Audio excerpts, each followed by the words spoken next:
कब्रों पर फूल डालना कैसा है? कब्र के पास हर वो काम करना जो सुन्नत से साबित नहीं है, मकरूह है। और कब्रों के बारे में जो चीज सुन्नत से साबित है सिर्फ दो चीज है। नंबर 1 कब्रों की जियारत करना, नंबर 2 कब्रों के पास किबला रुख खड़े होकर हाथ उठाकर दुआएं करना, जैसा कि पिछली वीडियो में आपको मालूम हो चुका। ये दो चीजें साबित है, और जो चीज सुन्नत से साबित नहीं है हर वो काम करना मकरूह है कब्र के पास जो सुन्नत से साबित ना हो।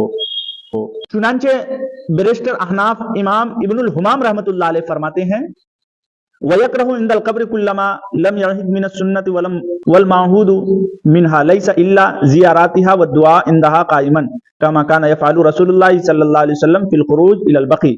यानी कब्र के पास हर वो काम करना जो सुन्नत से साबित नहीं है मकरूह है, और साबित यह है कि कब्र की जियारत की जाए और खड़े खड़े दुआ की जाए, जिस तरह हुजूर सल्लल्लाहु अलैहि वसल्लम जन्नतुल बकी में करते थे। चुनांचे हर उस काम से बचना चाहिए जो आप सल्लल्लाहु अलैहि वसल्लम से साबित नहीं है। तो चूंकि कब्रों पर जियारत के वक्त फूल डालना आप सल्लल्लाहु अलैहि वसल्लम से साबित नहीं है, और ना ही आप सल्लल्लाहु अलैहि वसल्लम के हकीकी और सच्चे मुत्तबीन यानी हजरात सहाबा से भी साबित नहीं है, इसीलिए इससे बचना चाहिए।